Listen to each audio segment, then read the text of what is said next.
Are you really our child? My dad sighs as he looks at my report card. Growing up in a family of doctors, I always thought that following that path was the natural thing for me to do, so I've been studying hard since I was a child. And my grades have always been at the top of my class. But to my dad, a doctor himself, that's apparently not enough. He says it has to be at the national level, or it doesn't count. Hearing this again and again, I gradually grew to despise the profession of being a doctor. My name is Emily. Both my parents are doctors, and so are my relatives. I have an older sister, and my parents always assumed that my sister and I would naturally go into the medical field.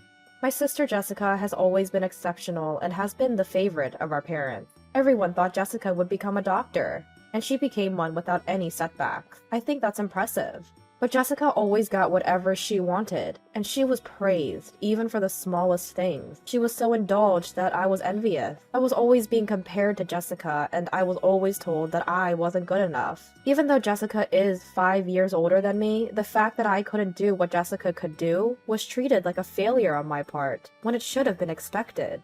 Gradually, my parents stopped caring about me. When Jessica was stressed from studying, she would verbally abuse me, and sometimes she even raised her hand in anger at me.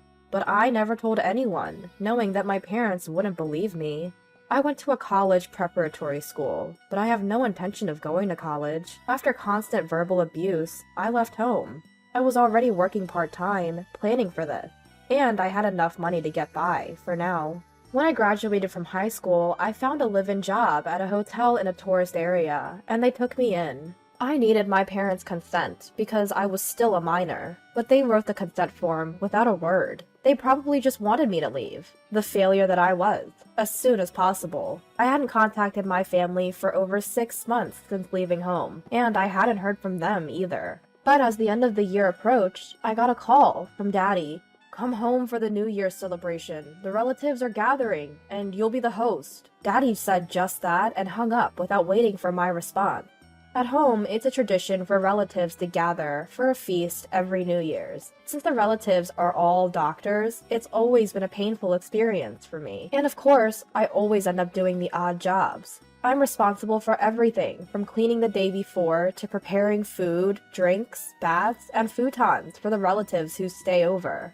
Mom just gives me instructions, and Jessica, of course, ignores me altogether. I've wondered why it has to be me, but I felt guilty about not pursuing a medical career, and it was easier to go along with it. I thought I wouldn't be called because I left home, but Daddy contacted me, so I decided to go home for just one day. My hotel job was, of course, in its busy season. I couldn't take a long break. I planned to go home and leave quickly, using my job as an excuse. When I got home that day, Daddy yelled at me. "You're late! Everyone's coming soon! Why didn't you come back yesterday?" But I'm busy at work this time of year, so it was hard to take even a day off. Stop making excuses! Hurry up and get ready! He wouldn't listen to me at all. Sighing, I entered the house where Mom was waiting. There was no feeling of relief coming back home. I just cleaned, cooked, and prepared drinks, as Mom told me to. As the relatives gathered and the party started, I was out of the loop, as usual, but that was more comfortable for me. Complaints about the hospital or gossip about patients, it was nothing but bad-mouthing others. I even thought that becoming a doctor made everyone talk bad about someone. For me, it was not a fun space at all. But Jessica seemed to enjoy mingling, looking down on other doctors and patients, making fun of them. As I carried drinks, Christopher approached me. "So, Emily, being a doctor was impossible for you, huh?" He said with a smirk, and I felt disgusted. I wanted to say that I hadn't failed to become a doctor, I just didn't want to. I don't want to be someone who can't live without demeaning others like you. I swallowed the words that almost came out, because it would only drain my energy to say them. Night came and I fled from my family home. My parents complained about how the cleaning would be done, who would entertain tomorrow. But I didn't care. I have to work early tomorrow. Without even bringing a change of clothes, I just said that and quickly boarded the bus home. That was the only contact from my family for a year. When it came, I thought, not again. Every year, I took a day off, went home, and immediately returned. It wasn't that I didn't find it bothersome, but it was only one day a year. I lived at home until I graduated from high school, and they even paid for my college preparatory school, despite not going to college. So I figured it wouldn't hurt to show my face at home that much. 7 years have passed since then, and I'm now 25. I still visit home once a year, unchanged. It's that time of year again. I should be hearing from Daddy soon. Just as I started thinking that, the phone rang. I assumed it was Daddy, but when I looked at the screen, an unexpected name was displayed. I pressed the call button. Jessica? I hardly ever get a call from Jessica. I picked up the phone fearfully, thinking something might have happened to my parents, but contrary to my fears, Jessica was in high spirit. Hey, you know the young CEO at your workplace? He's been on TV a lot lately, hasn't he? She said with an excited voice. This attitude from Jessica was a first. I was confused and a bit scared. He has opened a few new hotels, so he has had more opportunities to be on TV. As I said that, Jessica happily replied, "Introduce me to him! I fell in love with him when I saw him on TV the other day. Plus, he's a young master, right? I think he'd suit me." I was at a loss for words. To think she'd contact me for something like this. What does she mean by suit me? Gentle Alexander and Jessica, who likes to look down on others, would never match. While I was lost for words, Jessica continued the conversation. "Oh, I see. You, a lowly worker, wouldn't have a chance to be close to the CEO. Maybe you've never even met him. Even if you have, a plain woman like you wouldn't stay in his memory." Even though I didn't respond, Jessica kept talking, satisfying herself. I tried to interrupt, but Jessica's momentum was unstoppable. "That's right. Do you know when the CEO will come to your place? I'll stay over that day. If I can meet him face to face, he's mine. He won't resist a beauty like me. So make a reservation and let me know. Of course, since I'm going out of my way to stay over, you'll have to cover the lodging costs." I was speechless. "But Jessica, aren't you having arranged meetings for marriage?" In our family, it's customary to be married by 30, and many go through arranged meetings. I thought Jessica had done that already. But what does this mean? Arranged meetings? There's no one decent. The other day, it was a 35-year-old guy. Introduced me to someone who matches me. I was disheartened by hearing that. So Jessica looks down on even her arranged meeting partners. That doesn't mean I have to introduce her to Alexander. I told her it was impossible, and hung up the phone. A month later, on New Year's Day, I went back home for just one day. I planned to entertain my relatives as usual, and then leave quickly. But this year, my relatives were unusually intrusive. "You work at a hotel, don't you, Emily? I can't believe you can keep up such a low-end job," Christopher said, followed by Mom saying, "Indeed, we're impressed you can do a job that's not as essential as ours." Even Daddy chimed in, "I'm glad you left the house early. Now I don't have to hear from the neighbors about what you're doing." I'm sorry I'm such an embarrassment. I knew they felt that way, but hearing it all at once was indeed sad.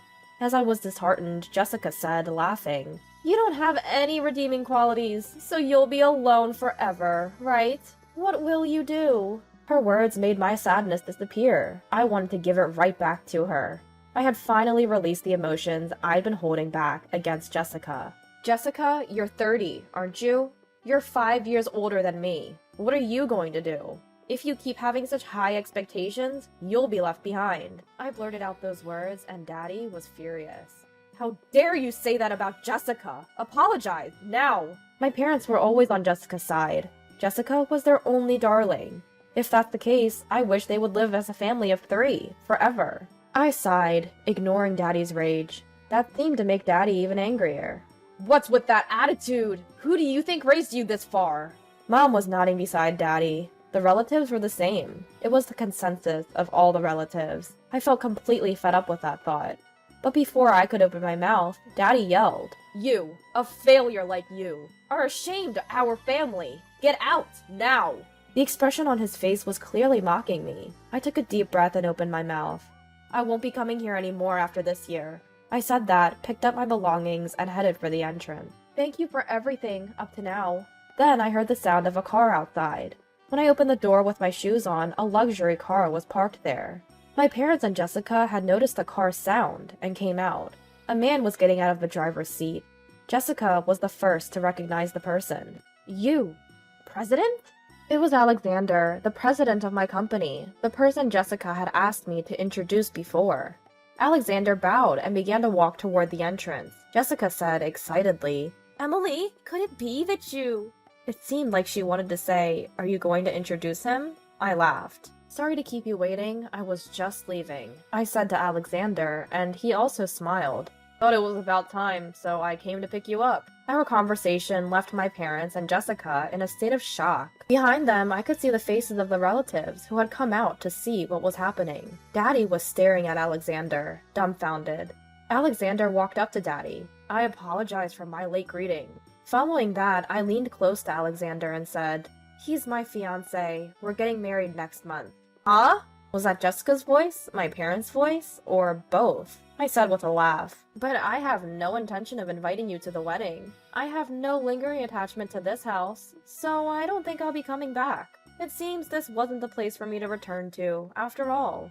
After Alexander proposed to me, he said he wanted to greet my parents. So I explained my situation up until now. Everyone noticed the problem in my family due to my reluctance to go home, and they understood once they heard about the bad reputation of the hospital. Jessica had spoken about it too, so Alexander decided to come and pick me up. Ignoring my stunned family, I continued. Speaking of which, there's a new hotel opening near Daddy's hospital. I'm involved in the project, and when I was doing the local research, I found out that Daddy's place has been involved in multiple medical malpractice and scandals. Is that right? Daddy's face changed color at this. You're not involved in this, are you, Daddy? The local people were so shocked by the bad reputation. Jessica works there too. Are you sure it's okay? According to the locals, the reputation of Daddy and Jessica is the worst. I was shocked to hear from the locals, like father, like daughter, referring to Daddy and Jessica. At that time, I also heard that Daddy and Jessica were causing scandals, and I felt somewhat responsible for it. That's why I'm excited to make the hotel business a success and please the locals. In contrast, Daddy and Jessica looked pale. Since I had told my fiancé Alexander everything, he simply opened the passenger door without any unnecessary interruption. I met Alexander right after leaving home. Under the previous president's policy, Alexander, the next president, was working in the field, and we became close friends. I heard later that he fell in love with me at first sight.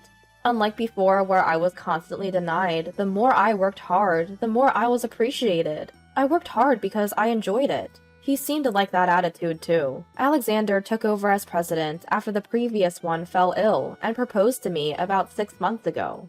His words asking for my support resonated with me. Since accepting the proposal, I've been learning various things, focusing on business studies. I realized that I don't hate studying, but rather enjoy gaining various knowledge. What I hated was studying only to become a doctor. When I find something fun, I tend to look into it, and the more knowledge I gain, the more I want to do. As I was about to get into the car, Daddy yelled, "Hey, Emily, what's going on?" But I smiled and said, "I'm no longer a daughter of this house. Goodbye." Leaving my confused family behind, the car quietly drove off. Later, the new hotel opened successfully, and I was busy working on site from the first day when it was fully booked.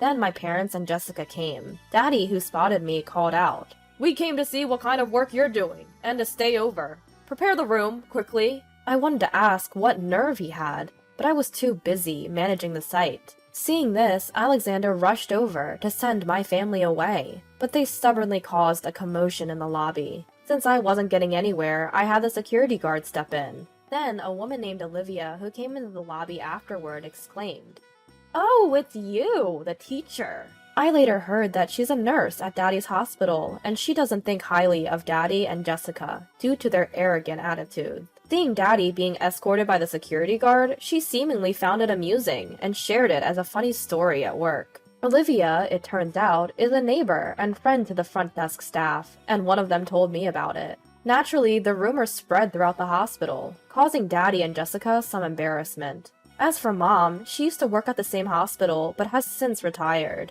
However, her retirement was in name only, as the truth was, she was forced to quit due to a scandal. I accidentally heard Olivia slip this information. I had another job to attend to, and was at a different hotel when my parents and Jessica came to the hotel again. Frustrated at their audacity, I had no hesitation in calling the police, and they were taken away for obstruction of business. Because of Daddy and Jessica's past behavior, the rumor quickly spread in the hospital. The hospital, already struggling financially, was apparently forced to shut down. Passing by my family's home a little while later, I saw it was vacant. They must have sold it out of financial desperation. I also heard rumors that Jessica's attempts at matchmaking had failed, so maybe various local gossip forced them to leave. I've changed my cell number, so they can't contact me, and of course, I have no intention of contacting them either. With the opening of the new hotel settled, I'm looking forward to my wedding next month. With wonderful Alexander by my side, both my work and personal life are looking brighter than ever.